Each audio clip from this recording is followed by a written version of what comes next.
மகிழ்வான வணக்கங்கள். நீங்கள் அவளுடன் எதிர்பார்த்து கொண்டிருக்கும் கொங்குநாடு மெட்ரிக் நியூஸ் எக்ஸ்பிரஸுடன் இந்த வார சிறப்பு செய்திகள். செய்தி வாசிப்பாளர் ரக்ஷிதா மற்றும் நிகிதா ஸ்ரீ. நோயற்ற வாழ்வே குறைவற்ற செல்வம் என்பது முன்னோர் வாக்கு. உடல் ஆரோக்கியம்தான் மற்ற எல்லா செல்வங்களையும் விட சிறந்தது.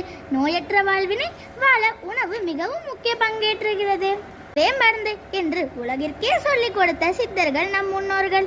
கேழ்வரகையும் கம்பையும் தினையையும் உண்டு வயல்வெளிகளில் நாள் முழுவதும் உழைத்து ஆரோக்கியமாய் வாழ்ந்தவர்கள் நம் முன்னோர்கள்.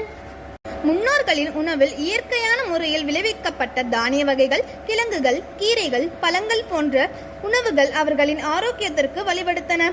நம் முன்னோர்கள் உண்ட ஆரோக்கியமான உணவை நாமும் உண்டு மகிழ வேண்டாமா? எம் பள்ளியில் பாரம்பரிய உணவு திருவிழா நடத்தப்பட்டது. இதில் பாரம்பரிய உணவுகள் அனைத்தையும் மாணவர்கள் வீட்டிலேயே சமைத்து எடுத்து வந்தனர். பள்ளி நிறுவனர்கள், முதல்வர் இத்திருவிழாவில் கலந்து கொண்டனர். நிறுவனங்களுக்கும் முதல்வருக்கும் தான் கொண்டு வந்த உணவில் உள்ள சத்துக்களை எடுத்து கூறி அவர்களுக்கும் உணவினை உண்டு மகிழ அளித்தனர். தமிழரின் பாரம்பரியம் என்பது உணவுகளோடு நின்று விடுவது மட்டுமல்ல. கல் தோன்றி மண் தோன்றா காலத்தே வாளோடு முன் தோன்றிய முத்தக்குடி நம் தமிழ்குடி. எண்ணற்ற சிறப்புகளையும் எண்ணற்ற பழக்க வழக்கங்களையும் கொண்டதுதான் எம் தமிழர் பண்பாடு. இத்தகைய பண்பாடுகளில் ஒன்றுதான் விளையாட்டு. வீர விளையாட்டுகளில் பல வகைகள் உண்டு. ஜல்லிக்கட்டு, சிலம்பம், கபடி, களரி வீசுதல், சிறு சிறு விளையாட்டுகளிலும் பல உண்டு. பல்லாங்குழி, கோழிக்குண்டு, தாயம், டயர் வண்டி ஓடுதல், நொண்டி ஓட்டம், அச்சாங்கல், பரமபதம், சதுரங்கம் போன்ற அத்தனை பாரம்பரிய விளையாட்டுகளிலும் எம் பள்ளியில் குழந்தைகள் தினத்தன்று விளையாடி மகிழ்ந்தோம். நவம்பர் திங்கள் 14 நமது நேருவும் பிறந்த தினம்.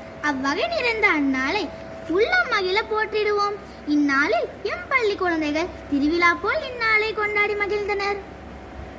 இந்நாளில் நேருவின் புகழை பேசி மகிழ்ந்தனர். அது மட்டுமல்லாமல் தமிழ், ஆங்கிலம் நாடகம் நடைபெற்றது.